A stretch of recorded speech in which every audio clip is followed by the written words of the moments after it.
အားလုံးပဲမင်္ဂလာပါရှင်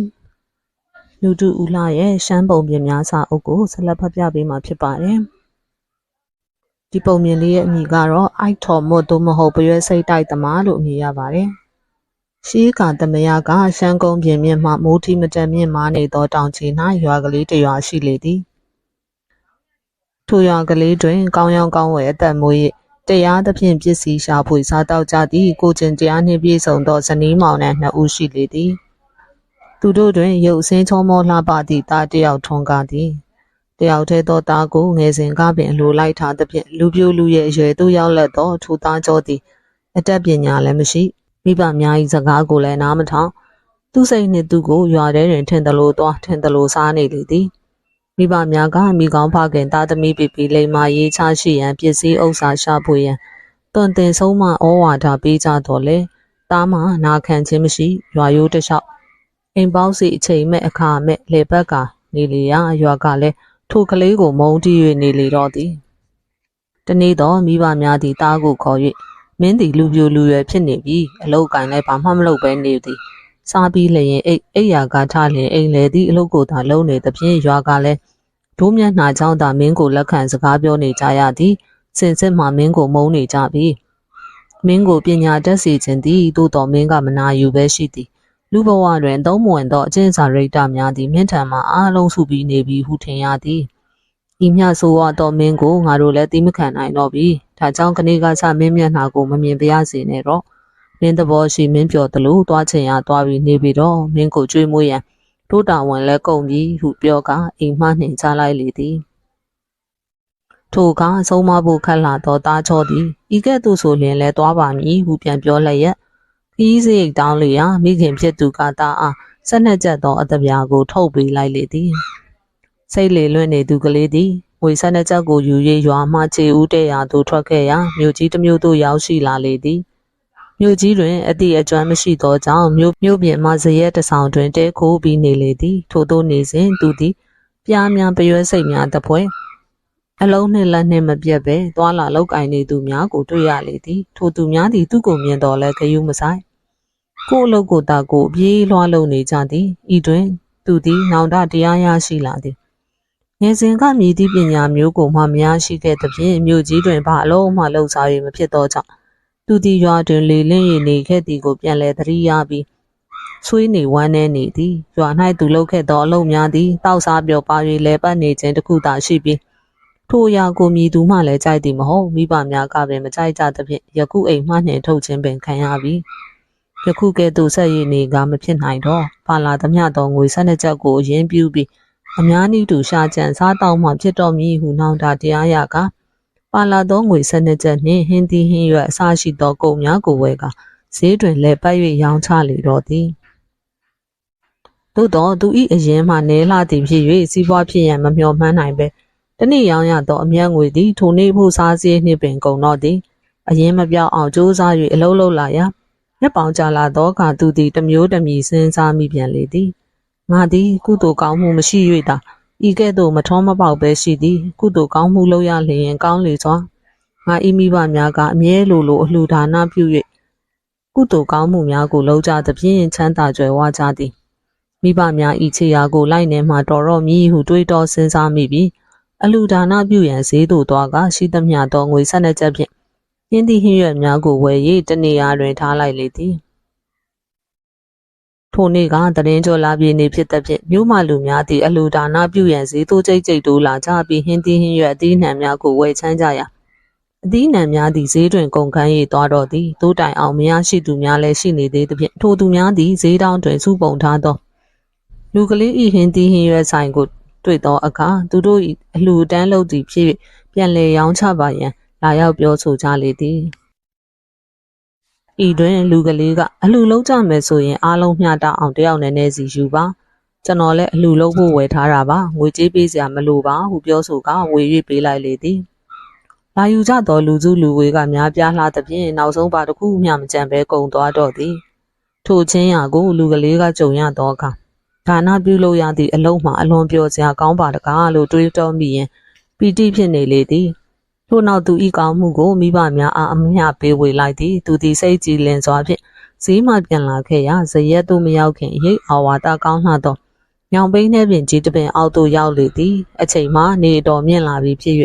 သူသည်ထမင်းစာလာသည်သူတွင်ကတပြားများလည်းမကြံတော့ရှိသမျှငွေ12ကျပ်ကိုအားလုံးအသည်အနှံများဝယ်ကဆွန့်ကျဲပြီးဖြစ်သည်စားစရာဝယ်ရန်ငွေမရှိကြောင်းတွေးမိမှသူသည်ပို၍ပိုက်စာလာသည်ထို့ကြောင့်ညောင်ပိန်းနှဲပင်အရိပ်အောက်တွင်ဝင်ခဲ့၍မိကဲ့သို့ကြံရမည်ကိုစဉ်းစားနေသည်သူနေထိုင်သောညောင်မြင့်အနီးတွင်ပြဲစိတ်ကလေးများသည်တွာလာလှုပ်ရှား၍နေကြသည်သူသည်ဆာလောင်နေသည်ကိုစန္ဒအာယုံကိုတစ်ခုခုပြောင်းလဲလိုက်လျင်တတ်တာမြည်ဟုတွေးမိသည်ထို့ကြောင့်စီးဝိုင်းတစ်ခုရေးကပြဲစိတ်ကလေးနှစ်ကောင်ကိုဖမ်း၍စီးဝိုင်းထဲတွင်ခေါင်းချင်းဆိုင်လျက်တိုက်လိုက်သည်ခေါင်းချင်းဆိုင်မိသောပြဲစိတ်လေးနှစ်ကောင်သည်တစ်ကောင်နှင့်တစ်ကောင်ကိုက်ကြသည်ထိုအခါသူကလက်ခုပ်လက်ဝါးကြီးကချကွဆောကွဟုအော်ဟစ်၍အားပေးသည်ခုံပေါက်၍လည်းအားပေးသည်သူဤအားပေးသံမှာပတ်ဝန်းကျင်တွင်ဆူညံ၍နေတော့သည်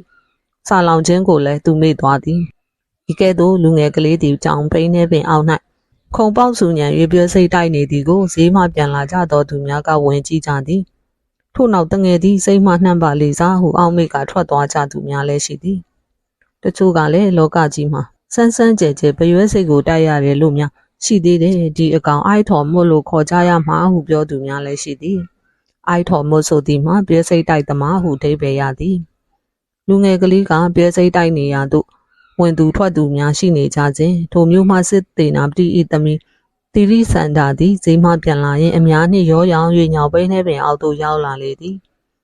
တိရိစန္ဒာသည်ပြဲစိတ်တိုက်နေသောလူပြိုချောအားမြင်လိုက်သည်နှင့်ရုပ်လက္ခဏာကောင်းခြင်းယောက်ျားပိသားခြင်းချောမောလှပခြင်းကိုကောင်းစွာသိမြင်ရလေကလူပွေကလေးအိုက်တော်မုတ်ကိုမြေတာတပ်ဝင်ရေးချစ်ခင်မိလေတော့သည်ပြဲစိတ်တိုက်ပွဲပြီး၍လူများရှင်းလင်းသွားသောအခါတိရိစန္ဒာကအိုက်တော်မုတ်၏အနားသို့သွားကအကိုဒီညောင်ပင်အောက်မှာပြဲစိတ်တိုက်ရတာပျော်ပါရဲ့လားအကိုကိုလည်းတခါမှအရင်ကမမြင်ဘူးလို့ပဲအရက်ပဲဒီတမများနေပါတလဲသိပြရစေလို့စတင်၍အတိဖွဲ့လေသည်ထိုအခါအိုက်တော်မုတ်ကကျွန်တော်လူဖြစ်လာတဲ့နေ့ကစပြီးဒီကနေ့လောက်စိတ်ကျဉ်ကြတာလဲတခါမှမရှိခဲ့ဘူးပါကျွန်တော်မှရှိစုမဲစုငွေ12ကျပ်ကိုလှူဒန်းအတွက်ပစ္စည်းဝယ်ပြီးအားလုံးလှူဒန်းလိုက်လို့လက်ထဲမှာတပြားတစ်ချက်မှမကျန်တာနဲ့ဝယ်ချမ်းစားတောက်စရာခက်ခဲနေလို့ပါအခုဟာကအလွန်စားလောင်မွတ်သိမ်လွန်လို့ပြဲစိတ်တိုက်နေရင်ထမင်းစာနေတဲ့ဇန်တာဟာပျောက်သွားရဲ့လို့ယူဆပြီးယခုလိုပြဲစိတ်တိုက်နေရတာပါပျော်လွန်းလို့တော့မဟုတ်ပါဟုပြန်ပြောလေသည်ထိုစကားကိုကြားတော့စစ်တေနာပတိဤသမီးတိရိစန္ဒာသည်အိုက်ထော်မွတ်ဘော်သို့များစွာခရုဏာတတ်မိလေသည်ထို့ကြောင့်သူနှင့်အတူလိုက်ခဲ့ရန်ခေါ်လေလျင်အိုက်ထော်မွတ်သည်လိုက်၍သွားလေသည်အိမ်သို့ရောက်သောအခါတိရိစန္ဒာသည်အိုက်ထော်မွတ်ကိုချမ်းပြင်တွင်ထားခဲ့၍မိမိမလာမချင်းစောင့်နေရန်မှာကြားပြီးသွားလေသည်အကြောင်းမှာတိရိစန္ဒာဤဖခင်စစ်သေးနာပတိသည်များစွာမာနကြီးသူဖြစ်သည့်အလျောက်မင်းဆိုးရာဇာကလွယ်ပြီးအိမ်၌ဧည့်သည်ဟူ၍လက်ခံယူထုံးစံမရှိပေအိုက်ထော်မွတ်သည်ချမ်းပြင်တွင်တိရိစန္ဒာကိုစောင့်ဆိုင်ပြီးနေရာညနေလုံးပြောက်ချိန်တွင်တိရိစန္ဒာရောက်လာသည်တိရိစန္ဒာသည်ပါလာသောထမင်းထုတ်ကိုပေးပြီးလျင်အလွန်ထူးဆန်း၍တန်ဖိုးမဖြတ်နိုင်သောကြောက်သုံးလုံးကိုလည်းပေးလေသည်တလုံးသောကြောက်မှအိဆာတရားကြောက်ဖြစ်၍ထိုကြောက်ကိုပုတ်တိုက်ပြီးလိုသောအရာကိုတောင်းလျင်ရသည်တလုံးသောကြောက်မှပြေတန်သောပဒံများဖြစ်သည်ကြံတလုံးသည်တန်ဖိုးဖြတ်ရန်မစွမ်းနိုင်သောကြောက်ဖြစ်လေသည်တိရိစန္ဒာသည်ထိုကြောက်သုံးလုံးကိုပေးအပ်ပြီးလျင်ကြောက်များ၏အကြောင်းကိုလည်းပြောဆိုမှကြားလိုက်လေသည်ထိုနောက်ဆက်လက်၍ဤကြောက်များကိုခြားတစ်ပါးသောသူအားမပြပါနှင့်အန်တရယ်များလိမ့်မည်ပြလိုကတထေးကြီးများမူးကြီးမတ်ရာတေနာပတိများဘယင်များကိုသာပြပါပြလျင်လဲရွှေကလပ်ငွေကလပ်ပေါ်တွင်တင်၍သာပြပါကြောက်ကိုထုတ်ပြရသည့်အတွက်စင်ပန်းပေါက်ပေါက်နှင့်ကြောက်ကိုပူဇော်သည့်သဘောဖြင့်အတပြား100ရမှပြပါဤကြောက်များဤအိတ်တိပတ်သည်လည်းမကြခင်အကိုသိပါလိမ့်မည်ပြီးတော့ကျမကိုလည်းဘယ်တော့မှမမေ့ပါနှင့်ဟုပြောဆိုမှကြားလိုက်လေသည်အိုက်ထော်မွတ်သည်ကြောက်များနှင့်ထမင်းထုတ်ကိုယူ၍ဇရက်သို့ပြန်ခဲ့သည်ထို့နောက်ငါသည်နနက်ကဝမ်းမြောက်ဝမ်းသာလှူဒါနပြုလိုက်သဖြင့်ယခုချက်ချင်းကောင်းကျိုးများကိုခံစားရပြီဟုတွေးတော့၍တိတိစန္ဒာဤထမင်းထုတ်ကိုဖြည့်ပြီးစားလေသည်ထိုနေ့မှစ၍သူသည်အခြားတစ်ပါးသို့မသွားသေးပဲအိဆာတရားကြောက်ကိုအသုံးပြုပြီးစားတောက်များစားကဇရက်ပေါ်တွင်ချမ်းသာစွာနေလေသည်တနေ့သောအခါနွားကုံတဲ့တဦးသည်တပည့်တပန်းများနှင့်အတူအိုက်ထော်မွတ်တဲခုန်နေသောဇရက်သို့လာရောက်၍စခန်းချလေသည်ထိုနွားကုံတဲ့ကြီးမှာနွားအမြောက်အများရောင်းဝယ်ဖောက်ကားရ၍ ချမ်းသာကြွယ်ဝလာသည့်တိုင်အောင်ထမင်းစားသောအခါနေ့စဉ်နေ့တိုင်းခရမ်းသီးဟင်းကြီးသာစား၍တပည့်လက်သားများကိုလည်းခရမ်းသီးဟင်းနှင့်သာကျွေးလေသည်ထို့ကြောင့်တပည့်များကသူ့အားခရမ်းသီးနွားကုန်သည်ဟုခေါ်ကြသည်ထိုနေ့ကနွားကုန်သည်ကြီးတွင်အိုက်ဆန်နှင့်အိုက်ငိုဟုအမည်ရှိသောတပည့်နှစ်ယောက်ပါလာလေသည်ဇရက်သို့ရောက်ကြသောအခါခရမ်းသီးဟင်းကိုကြောက်ကြသောတပည့်နှစ်ယောက်သည်ဇရက်တောင်းတွင်ရုပ်ရည်ကြည်လင်လှသည့်လူတဦးတော်ရှိနေသည်ငါတို့သည်ထိုသူနှင့်ပေါင်းသင်းလုပ်၍ထမင်းစားရပါကခရမ်းသီးဟင်းနှင့်လွတ်ကင်လိုက်မည်ဟုကြံကြပြီးဇရက်တောင်းတွင်တဲခုန်နေသောအိုက်တော်မွတ်ထံသို့သွားကြပြီးသောအခြားသောအလာပါတလာပါစကားများကိုပြောဆို၍မိတ်ဆွေမောမောပန်းပန်းနှင့်ခီးဝေးကလာကြရပါသည်ထမင်းများအစဉ်သင့်ကြံပါကစားပါရစေဟုပြောကြလေသည်ထိုကအိုက်တော်မွတ်ကအိဆာတဲအကြောက်ဤတကူကြောင့်ရှိနေသောထမင်းနှင့်စားကောင်းတောက်ဖွယ်များကိုစေတနာဖြူစင်စွာဖြင့်အကိုတို့သဘောရှိသုံးဆောင်ကြပါကျွန်တော်မှနေတိုင်းစားစာများပိုလျံလွန်းလို့ကြက်ငှက်သိန်းစုံများကိုတောင်ကျွေးနေရပါတယ်ယူပြီးတာသုံးဆောင်ပါဟုအိုးကိုညွှန်ပြလေသည်အိုက်ဆန်နှင့်အိုက်ငိုသည်အလွန်ရတာရှိသောခဲပွဲများကိုစားပြီးကြသောအခါငါတို့သည်နွားခရမ်းသီးကုန်တဲ့ကြီးနှင့်ဖြစ်မည်တော့မထင်တော့ဒီလူထံတွင်တပည့်ခံမှကောင်းမွန်စွာစားတော့ရတော့မည်ဟုတိုင်ပင်၍အိုက်တော်မွတ်ထံတွင်တပည့်ခံလိုက်ကြလေသည်ရက်များမကြမီအိုက်တော်မွတ်သည်တပည့်နှစ်ယောက်ရရှိပြီးဖြစ်သည်နှင့်အခြားသောမြို့ရွာများသို့လှည့်လည်သွားလာလေတော့သည်သူသည်တပည့်များကိုဝတ်ကောင်စားလှဆင်ပေးသည်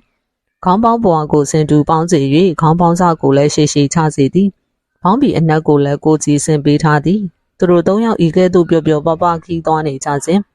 တနေ့တနိုင်မင်းနေပြီးတော့ကြီးတစ်မျိုးသို့ရောက်ရှိလာကြလေသည်ထို့တွင်သူတို့သည်ဈေးတွင်သို့ဝင်၍အမဲချင်ထုတ်များကိုဝယ်စားကြသည်အမဲချင်ထုတ်ကိုစားရုံသာမကသူတို့နီး၌ဖြတ်သွားသူတိုင်းအားလည်းခေါ်၍အဝကျွေးကြလေသည်ထိုချိန်၌ဘရင်လူယုံအမတ်ကြီးတဦးသည်မြို့တွင်သို့လှည့်လည်၍စနီးနာခြင်းသတင်းစကားများကိုစုံစမ်းခြင်းထောက်လှမ်းခြင်းများကိုပြုလုပ်လျက်ရှိရာအိုက်တော်မို့တို့လူတစုရှိရာသို့ရောက်လာလေသည်အမတ်ကြီးသည်အိုက်တော်မို့တို့ဖိတ်ခေါ်ကြွေးမွေးသောအမဲချင်ထုတ်ကိုဝင်စားရင်းအရာရာလိမ္မာသူဖြစ်သည့်အတိုင်းစုံစမ်းရမှအိုက်တော်မို့တွင်ကြောင်မြဲရတနာ၃လုံးရှိကြောင်းသိရှိသွားလေတော့သည်ထို့ကြောင့်ကိုသိလင်သိခြင်းအမတ်ကြီးသည်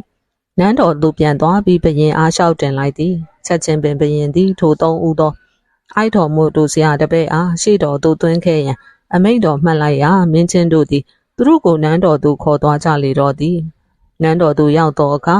ဘရင်ကကြောက်ကောင်းများပါလာသည်ဟုသိရပါသည်ပြပါဟုဆိုလျင်အိုက်တော်မို့ကမှန်လှပါအရှင်မင်းမြတ်ကြောက်များသည်ပါလာပါသည်၎င်းကြောက်များကိုပြသရန်မှာယခုကဲ့သို့ထုတ်ပြ၍မဖြစ်ပ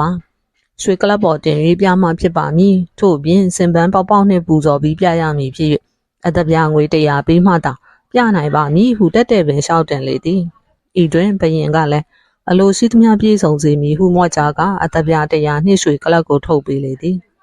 အိုက်တော်မုတ်ကလည်းကြောက်များကိုရွှေကလပ်ပေါ်သို့တင်လိုက်သည်ကြောက်ကြောင်ကောင်းစွာနားလည်သောဘရင်သည်ပြေတန်သောကြောင့်အဖိုးမဖြတ်နိုင်သောကြောက်များဖြစ်နေသည်ကိုတွေ့ရသောအခါ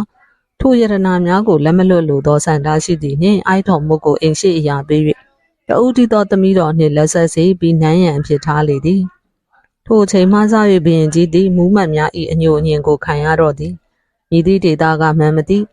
မြည်သူမြည်ဝါမှန်မသိသူကိုဘရင်ကြီးသည်တမတ်ဖမ်းလိုက်ပြီးအိမ်ရှိဥပရာဇအဖြစ်ပေးလိုက်သည်မှာမသိမလျော်ဟု၎င်းတမတ်ဆိုသောသူကိုကြည်ခြင်းအဖြစ်လဲထိုသူမှလူပေါ်လူကြောသာဖြစ်မည်ခြေတလုံးအိမ်တိုင်းမြို့တကာကြီးခြေတလုံးအိမ်တိုင်းမြို့တကာရွာတကာလှဲ့လှဲ့နေသူသာဖြစ်မည်ပညာရည်ချင်းဟူ၍လည်းဘာမှမတတ်ကြောင်းသိရသည်လူကိုကြည့်လိုက်လျင်လည်းလွှင့်ပစ်စရာကောင်းသောလူပုံမျိုးသာဖြစ်သည်ဟူ၍၎င်းအကယ်၍တိုင်းခြားနှင့်စစ်မှတ်ဖြစ်ခဲ့သောအိမ်ရှိမင်းဆိုသောထိုသူသည်ဘာမျှလုံးနိုင်မည်လူမျိုးမဟုတ်ဟူ၍၎င်းအသီးသီးမူးမှတ်များကစည်းဝေးတိုင်ပင်ကြ၍ထင်မြင်ချက်ပေးကြပြီးနောက်ထိုသမတ်တော်ကိုအိမ်ရှိရာသူမှနှုတ်၍တိုင်းတစ်ပါးသို့နှင်ပါဟုတနေ့သောညီလာခံတွင်ဘရင်အားတင်လျှောက်ကြလေတော့သည်ထိုကဘရင်သည်ပြည်တန်သောဗရံများယတနာနှင့်ပြည်ထက်မကတန်ဖိုးရှိသောယတနာများလက်ဝယ်ရှိသောသမတ်အိမ်ရှိမင်းကိုမစွန့်ရက်နိုင်သဖြင့်မူးမတ်တို့၏စကားကိုညင်းပယ်လိုက်လေသည်မူးမတ်တို့သည်မကြေမနက်ဖြင့်ညီလာခံမှပြန်ကြားရပြီးနောက်တစ်ဖန်အချင်းချင်းစုဝေးတိုင်ပင်ကဘရင်အားလုံးကြံပြီးနန်းသိမ့်မီဟုဆုံးဖြတ်ကြ၍ရက်ကောင်ရက်မြတ်ရသောတနေ့တွင်မူးမတ်များသည်လက်နက်များကိုကင်ဆွဲကနန်းတော်ကိုဝိုင်းကြလေတော့သည်နန်းတော်သို့ဓားလံတပြောင်ပြောင်ဖြင့်ဝိုင်းနေသောအချိန်တွင်ဘရင်သည်သမတ်တော်အိုက်တော်မို့အားခေါ်၍တိုင်ပင်လေလျင်ဘ ဘာမှစိုးရင်တော့မမူပါနှင့်ခမဲတော်ကြီးဟူလျှောက်တင်ပြီးတော့အိဆာတရားဗရံများကိုထုတ်ပြီးနောက်ထောင်၍ပြလိုက်ရာဗရံများဤနီရဲသောအယောင်သည်တစ်မျိုးလုံးကိုလွှမ်းခြုံသွားသည်ဖြစ်သောကြောင့်မြို့ကြီးမီဟုံဟုံတောက်လောင်နေတကယ်သို့ဖြစ်သွားလေသည်ဤတွင်ဓားလန်လေးများလက်နက်များဆွဲကင်ထားသောမူးမှန်များသည်မြို့ကြီးမီလောင်ပြီးဟူကြံရမများဖြစ်ကဒုတ်ဓားလက်နက်များကိုပြစ်ချပြီးလျှင်မိမိတို့အိမ်သို့အသီးသီးပြန်ပြေးကြလေသည်မူမတ်တို့သည်အိမ်ရောက်လူချိန်တွင်အိုက်တော်မို့သည့်အိဆာတရားဗရံများကိုဒိဋ္ဌံ၍ပြလိုက်ပြန်ရာမဲနက်သောရောင်ချီကြောင့်တစ်မျိုးလုံးမှောင်ကြီးအထိကျသွားပြန်လေသည်ထိုကမူမတ်တို့လည်းယခုကဲ့သို့ဖြစ်ပေါ်ရသောကိစ္စကသမတ်တော်ဤဖုံးတကူကြောင့်ပင်ဖြစ်ရမည်ဟုတွေးတော်မိကြပြီးအသီးသီးဘရင်ထံသို့ဝင်လာကြကဝန်ချတောင်းပန်ကြလေတော့သည်ဘရင်ကြီးနှင့်သမတ်တော်အိုက်တော်မို့သည်အလုံးကိုခွင့်လွှတ်လိုက်လေသည်ထို့နောက်ဘရင်ကြီးကသမတ်တော်ဤစွမ်းရည်ကိုသိရှိနားလည်ယုံကြည်ပြီးဖြစ်ရာကထီးနှံနှင့်တန်ပြီးဟုဆုံးဖြတ်ကမိမိမှအသက်ကြီးပြီးဖြစ်၍ဥပုသ်ဆောင်သို့ဝင်တော်မည်ဟုအကြောင်းပြောဆို၍သမတ်တော်အားထီးနှံလွှဲအပ်လေသည်ထီးနှံကိုရပြီးတော့အိုက်တော်မို့သည်ကျေးဇူးရှင်ဖြစ်သူတိရိစန္ဒာကိုခေါ်ယူကအက္ခဒေဝီမဟေသည်မြောက်၍တောင်နန်းဆန်မြောက်နန်းဆန်မိဖုရားနှစ်ပါးနှင့်အတူအသက်ထက်ဆုံးတရားသဖြင့်ပြုခြင်းအလှူဒါနပေးခြင်းဖြင့်ပြည်သူပြည်သားတို့ကိုရင်မှဖြစ်သောသားသမီးကဲ့သို့အုပ်ဆိုး၍နေလေသည်ထိုပုံပြင်သည်အလှူဒါနပြုကြရာ၌စေတနာထားတတ်သည့်အကျိုးကြောင့်ယခုလက်ရှိဘဝတွင်ပင်အကျိုးပေးတတ်ကြောင်းရှမ်းမျိုးသားများပြောကြားသည့်ပုံပြင်ဖြစ်လေသည်ဟုတ်ကဲ့ပါရှင်လူထုဦးလှရဲ့ရှမ်းပုံပြင်များစာအုပ်မှာအိုက်ထော်မွတ်သို့မဟုတ်တွဲစိတ်တိုက်သမားဆိုတဲ့ပုံပြင်လေးကိုဖတ်ပြပေးခဲ့တာဖြစ်ပါတယ်ဆုံးထိလိုက်ပါနားဆင်ပေးခဲ့လို့ကျေးဇူးတူပဲတင်ရှိပါတယ်ရှင်